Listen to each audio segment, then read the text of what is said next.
Welcome to Business Chats with Debbie, where we talk big stories with small business.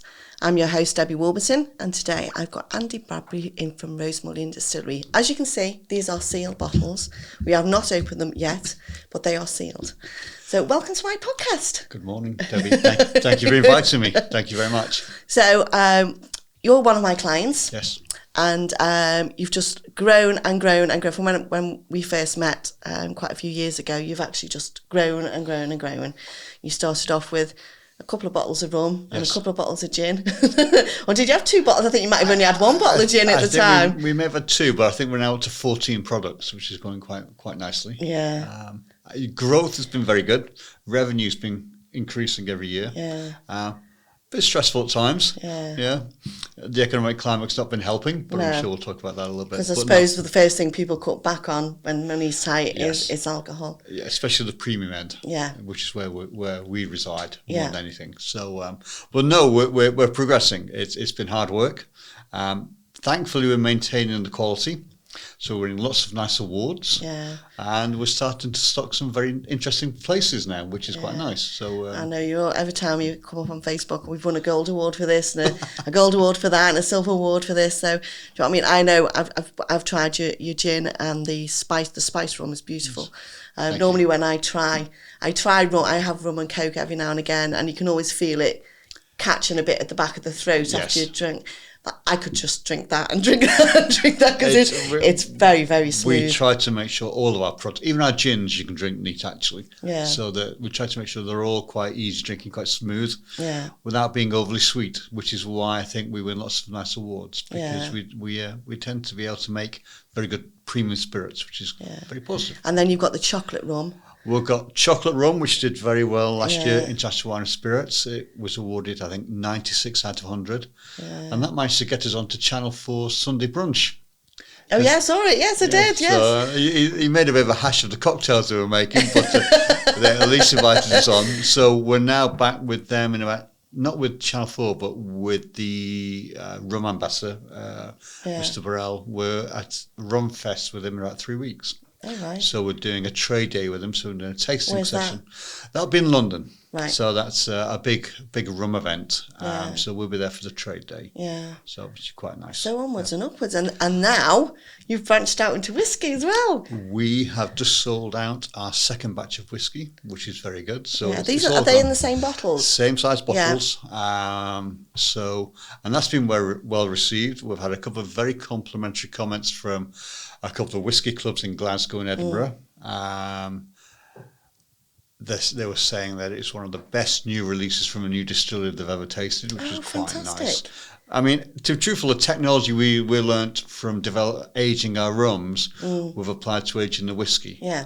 Obviously, it's a slightly longer period for the whiskey, but our knowledge base was transferable, that kind of transferable skill in some respects. So when we launched the whiskey, we knew it was going to be good. We just didn't realise how good it was going to be.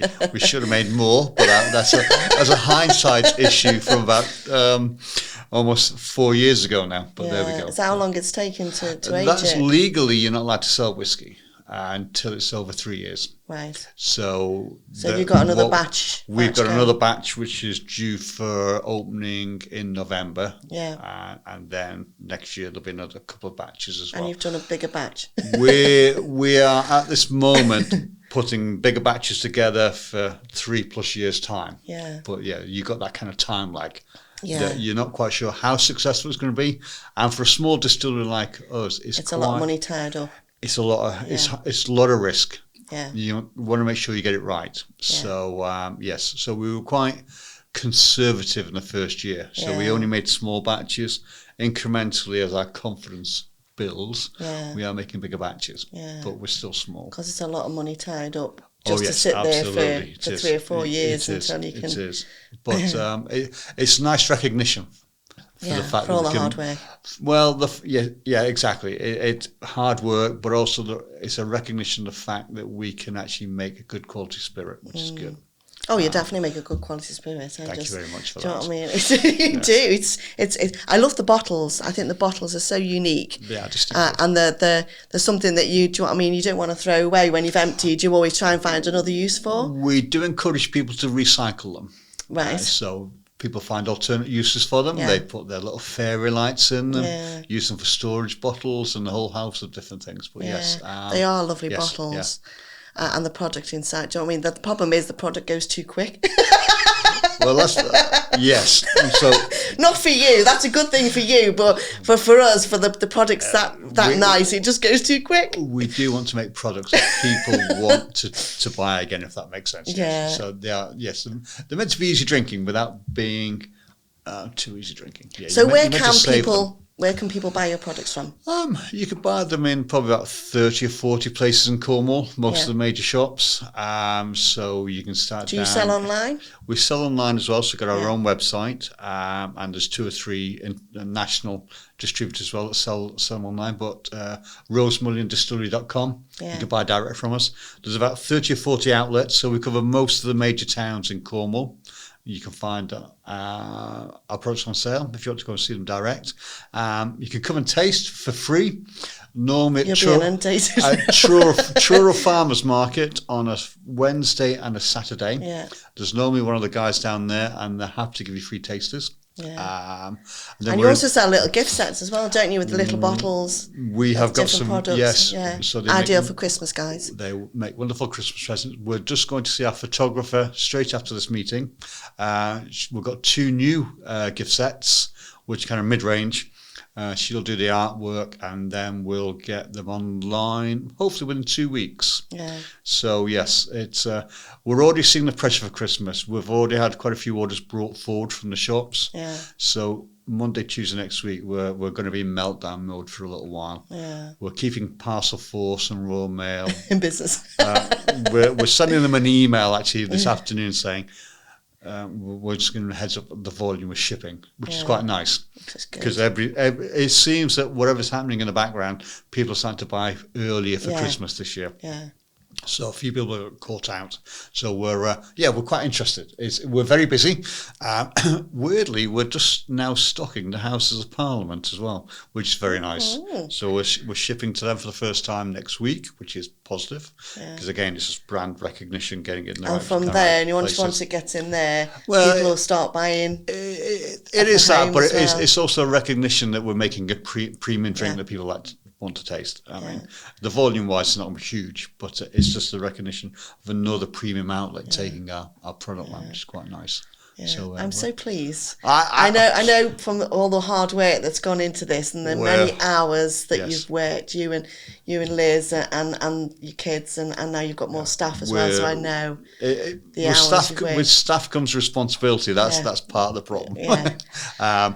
But the past 3 years have been quite demanding.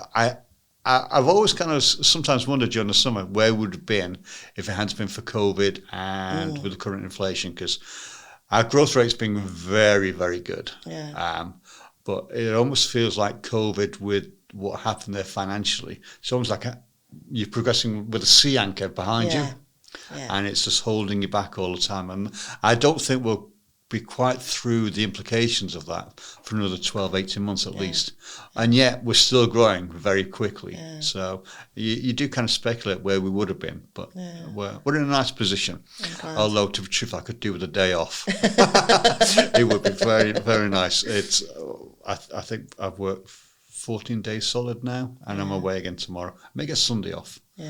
And then we're dealing with Parcel Force and Royal Mail and a couple of other couriers on Monday, Tuesday. So we're busy, which is good. Yeah. If I survive until January the 1st, be thumbs up. I'll be thumbs up. Yeah, because I'll sleep for most of January at this rate, I think. Well, thank you so much for coming in and bringing your products. So if anybody, you're looking for Christmas gifts, guys, these are the ideal Christmas present. They're absolutely fabulous products. Can't recommend them high enough.